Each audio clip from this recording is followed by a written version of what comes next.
Ready? Today's July 27th in the year 25th in the year 2002. I'm Karen Herman with the Archive of American Television, and it is my great pleasure to be interviewing Al Lewis at That's me. Yeah. at the New York Palace Hotel in New York City. Okay, we'd like to start the interview by asking you some questions about your early influences. What was your name at birth? My name at birth? The day I was born, I never knew my name. What do you mean, my name at birth? What were you named originally? Let me see. Wasn't Bonaparte.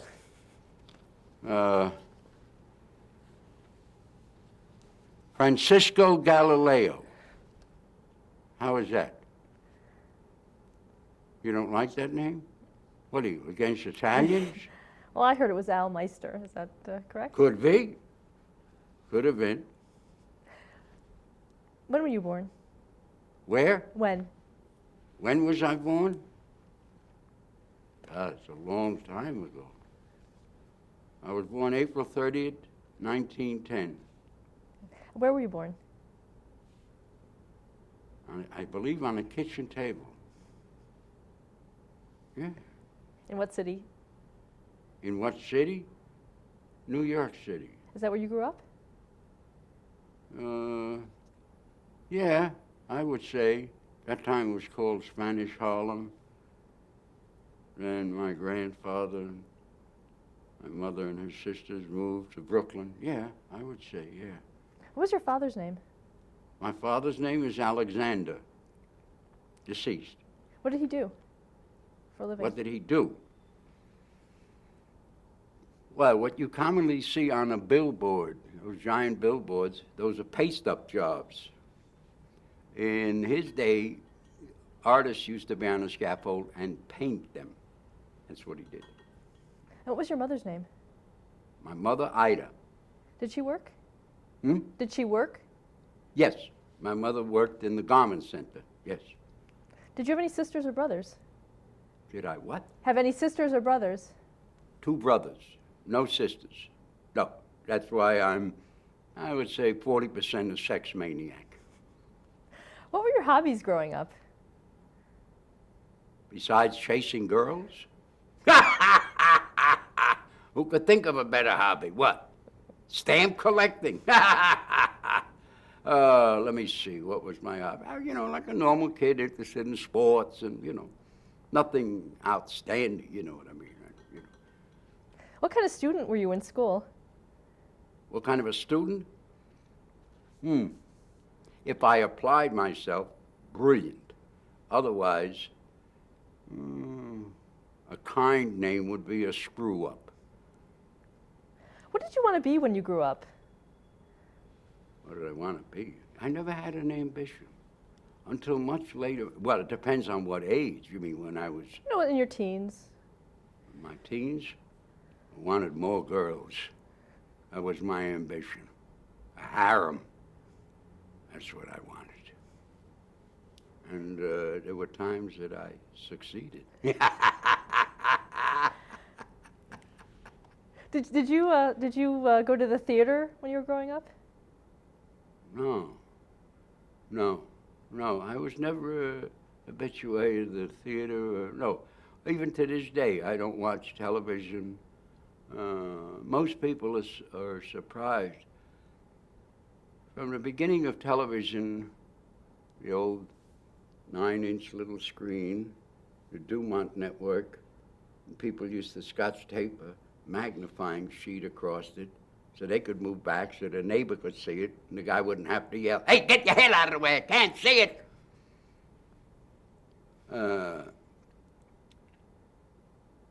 I've done, I'd say, I don't know, about 160 TV shows, 3 TV series, and I've never seen any one of them. Not interested.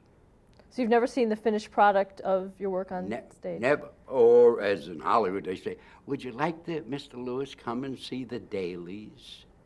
No, I'm not interested. The reason being, I've thought for years, how can I think of a comical reason? I haven't come up with one. But what I did is different than doing a theater piece, which I've done many, Broadway, off-Broadway, on the road. In television, for me, I'm not proselytizing anyone else, there's no point in watching. I can't do it. And it's in the can. I can't do it. There's nothing I can do. If at that moment I could have done that piece of business, or the accent should have been on the other word or something, it's very frustrating, you know. So I've never seen any episode of any TV series I've done. I've never seen any film. I'm not interested, really am not. See, in a theater, it's different. You work the theater, you can feel and sense the reaction, even if it's not a comedy. Of course, in a comedy, you hear the cash register ring. So you know you did good. But you can feel it, and I rework it at night when I finish, and I can make adjustments for the next performance. Can't do it in television. It's done. It's in the can, you know. I don't have any regrets about it, so there's no curiosity, you know. I remember doing, she used to beg me to come. Oh, you were so brilliant. You had nothing to say but the face and the blah, blah, blah. They Shoot Horses, don't they, with Jane Fonda. And Jane and I were what would you call it? A situation. And she used to say, Al, it's showing the dailies, come on. Not interested. Al, you have to come. And never did. Not interested. I never saw any of the Munsters, Carl 54, Sergeant. Never. Not interested. And even when it's not the dailies, you film. And your show will be on next Wednesday, Mr. Lewis. Thank you, but no thanks. I'm just not interested. Because I would find it very frustrating. See, I'm like the ball player. I hate to lose. And if I see something, how the hell did I not do that? I'm my most severest critic. I don't listen to any criticism. I don't. I know what I did well, and I know what I can do better the next time. Let's go back to your early years. What high school did you attend? Thomas Jefferson High School. Did you attend college? Did I attend college? Yes. Yes. Teachers College, Oswego, New York. And what did you study? Pardon me? What did you study? Young ladies who were a little older than the young ladies in the high school. Yeah. Yeah. And they were, as we say, they had a greater physical attributes. Did you earn your degree from there? Yes. What did you do after you graduated? What did I do? Well, it started before I graduated. As a youth, I was enamored of the circus. And whenever it came to town, I just loved the color, the excitement, the music. And I applied for a job. I was about 13. I wanted to work in the circus, and I wanted to be a clown. Young man, I have just the job for you. Oh, was I elated. Well, it's an act of nature that elephants eat a great deal and leave much to be desired, and I was the kid with the shovel moving the desired from one place to another. And eventually, through begging and pleading and cajoling and studying, I became a clown, a whiteface. And in clown tradition, you cannot copy someone else's either costume or face. I became what we call a whiteface, created my own costume, and I worked for about a little over 8 years. I worked for Cole Brothers Circus, Clyde Beatty, who was at that time America's most famous animal trainer. He had been with Barnum and Bailey, and then a wealthy guy from Oklahoma gave him money for his own circus, and then I worked with Barnum and Bailey. And then I went into the whole history of Al Lewis. I went into and worked in carnivals. And then I had my own medicine show. A lot of people, not a lot, but many people who may be watching this, maybe under duress. I'm responsible for keeping a lot of your ancestors alive because of the stuff I made the night before in the bathtub. Not funny. My assistant and I, we then bottled it, labeled it, and the following day I was out on the road with a stepladder and an American flag and selling it, 3 bottles for 50 cents, and everybody laughed. Well, folks, I have the last laugh, because right now, OTC over the counter, you're paying $8. You could have got it from me for 3 bottles for 50 cents. What was the name of the medicine you were selling? Different names, whatever the cheapest label I could get. You know, most people don't know the history of quote-unquote patent medicine. Yeah. Well, most Americans are dumb. They are. They really are. They're dumb. The cameraman suddenly gave me a look, and I recognized that dumb look. I have to tell you that. Up until 1909, you could send a 5-year-old boy to the candy store or the pharmacy and buy 50 cents worth of cocaine. You know if there was cocaine ice cream? Check it out in the library. In 1909, they passed the Johnson Act. And the reason for the history of cocaine at that period in the United States was the most horrible war in regards to casualties and injuries and wounds was obviously the Civil War, because Americans were killing Americans. There were more casualties than any other war America has ever participated in. There was no antibiotic. There was nothing. And along came this painkiller. Per capita, in that period after the Civil War, America had the greatest amount of, using the street word, junkies in the world, because there was nothing to alleviate the pain, the suffering. And then in 1909, they passed the Johnson Act, and it became illegal. So medicine show guys used alcohol, like today, the base alcohol and herbs, and that's what it contained, you know. And I could cure whatever disease you may have, and whatever disease may come upon the horizon and attack you.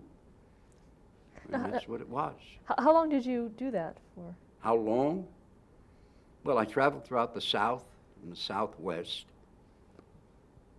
Little American history. The greatest collector of crowds in the South and the Southwest, contrary to what people may think, is not Loretta Lynn, George Jones, or Elvis Presley. Not. As I said before, Americans are dumb. You know what is? A revival preacher. Gets bigger crowds than any hip-shaking, finger-snapping, whippity-doo-dah. And when you had a medicine show, to sell anything, in the carnival we say you have to have a tip. Tip is the crowd.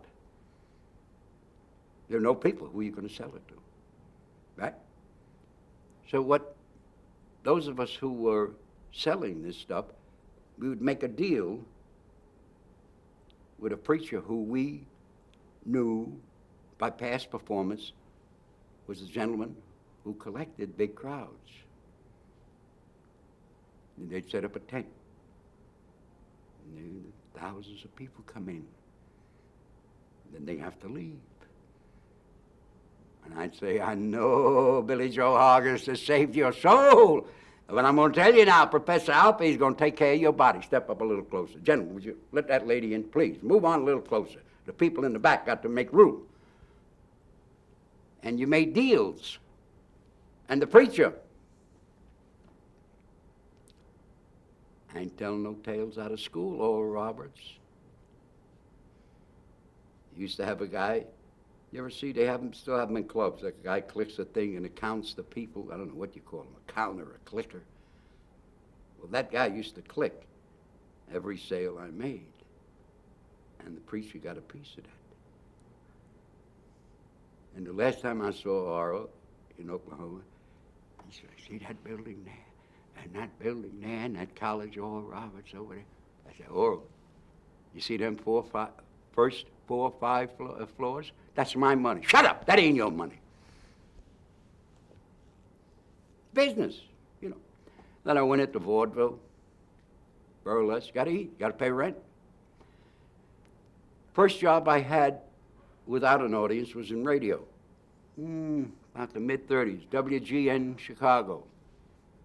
Owned then and still owned by the Chicago Tribune. Then I went to WLW in Cincinnati. That had 2 claims to fame. It was the home of the Lone Ranger. And then even old radio people were not aware, but from about 46 to about 48, it had 1 million watts. Now it's illegal to have it. 1 million watts. And as I used to say, ha! Them polar bears up north, man, they were romping and stomping when WLW went on the air. And then, of course, there was no television, you know. Most dumb American kids think that television was invented by that fool Ben Franklin. He threw that kite up in the air, and there was the first picture, mother. No, it wasn't, kiddies. It wasn't that way. And I came to New York because at that particular time, I would say probably, I don't know, 75, 80% of radio shows emanated out of New York. It was the Red Network, the Blue Network, then they had to split them up, make it one. And I worked in radio, and then somebody invented the little 9-inch screen. And one of the early networks was the Dumont Network in New York. And that was it. I guess somebody said, well, I don't know, he doesn't look too bad. And since we only have a small screen, he won't be able to notice all the physical abnormalities on his face, so let's give him a job in television. And I started to work in television. But what did your radio shows consist of? What's that? What did your radio shows consist of?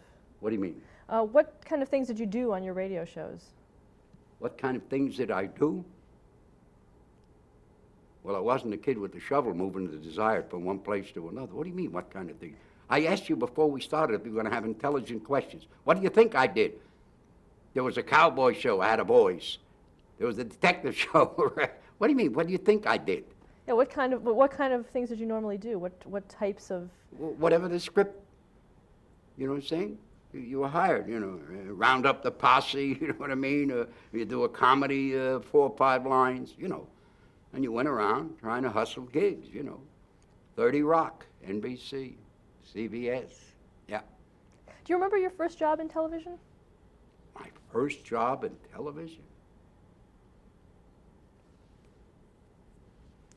No. No, I wouldn't. No way I could remember my first job. It had to be Dumont's network, but I don't know what it was. I don't know what it was. Don't know. You mean like the name of the show and the character? I wouldn't know. Do you remember some of the early shows that you were on during that time? What? Do you remember some of the early programs that you were on at that time? That I was on in television? Mm-hmm. Good Lord. Studio One, Westinghouse Summer Theater. Theater Guild presents United States Steel Hour. Those are like the biggies, the intellectual shows. DuPont Show of the Month, that was a good show. Every month they did a historical drama. I did Tale of Two Cities. On that I did Somerset Maugham's fictional account of Gorgon, The Moon and Sixpence, which was the only U.S. television show that Sir Laurence Olivier ever did in America. Yeah, those are like the biggies. And then, of course, I did the ordinary detective stories, Big Story, Naked City I did. Started out as a half-hour show, filming in the Bronx, and then when it became an hour show, they moved down to East 4th Street studio. I did that, I did Route 66. I can't think of all of it, you know. But in some of those early live television shows, can you describe the experience of going on live television? What some of the challenges were for an actor? Challenge for me? Nothing challenges me. You go to Hollywood or you go to New York. You ask the so-called big directors who are nothings, but they're big. Let's see. One take out. That's it. That's it. One take out. I could have that large a monologue. One take. I'm a professional. Did you have an agent? Do I what? Did you have an agent early on? At various times I had different. Most of the time I didn't. New York was not, how can I say it? It would have helped, but it wasn't as necessary as in California, it's spread out. In New York, I got a job walking on Broadway. Hey Al, listen, I got a job for you next week. Yeah, okay, good. Because you'd meet the guy in the delicatessen on the street. California, where is he? You know, that's a different, completely different in California. But I had various agents. Yeah, I did. Gloria Sapphire, may she rest in peace. I loved her. Gloria. One time, she was what we would then call an independent, not one of the biggies, MCA, William Morris, you know. And she had, at one time, she had Jack Palance, Rod Steiger. Who else did she have? Who were big in television, you know. I was with her for a while. But most of the time, I got known by reputation. And a lot of the half-hour shows, like detective stories, it was like a cattle call. You went up, Pyramid Productions or Proctor Productions, they changed their name after they stole the money and ran away. I'm only kidding, whatever they did, who knows. And you'd go up, 20 people in an elevator, sit around, and a lovely little lady who looked like a desiccated sparrow would come out, and she'd say, there's nothing for you, nothing for you, nothing for you. No, you can stay, nothing for you, nothing for you. Those kinds of shows, you know. And I worked consistently. You know, people got to know my work, you know. And I did enormous amount of Route 66 all over the country. Yeah, all over. Was there a specific type of character that you were cast as? Went through phases. I mostly played gangsters, rapists, murderers, and then through some quirk, I guess they saw me in a play on Broadway. It was the second play that Mike Gazzo wrote after he had a big success with Hat Full of Rain. It came out of the studio, the actor's studio that we did it. And it was called Night Circus. And everybody suddenly said, gee, I didn't know Al Lewis could make people laugh. Oh, you didn't, you dummy, you? What do you know? And so I started to do comedy. And that's how it goes. It's a cycle, you know. You're dependent.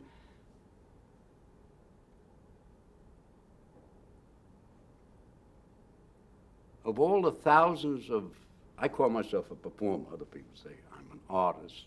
Those who seem to live in a different ozone, they say they're an artiste. And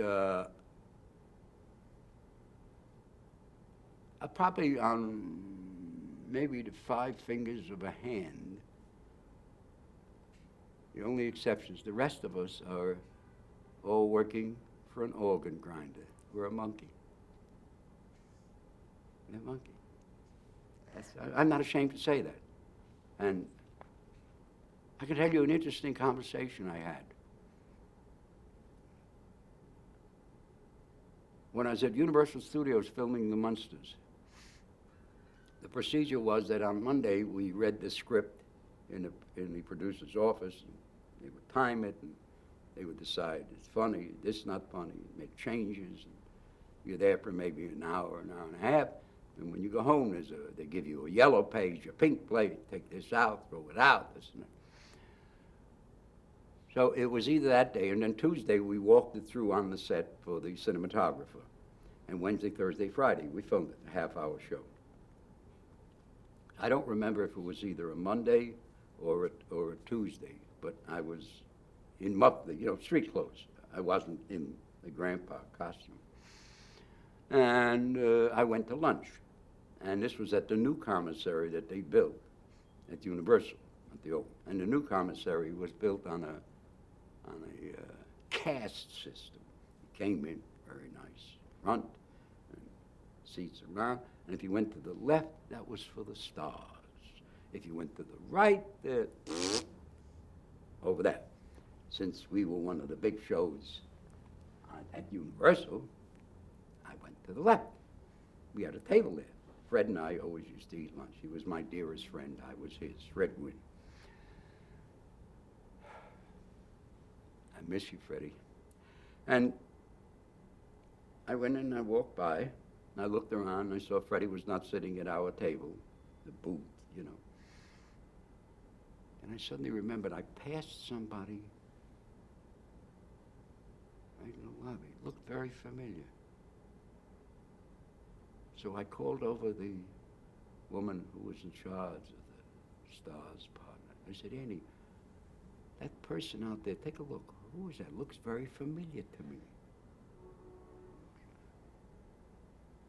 That's John Wayne. John Wayne?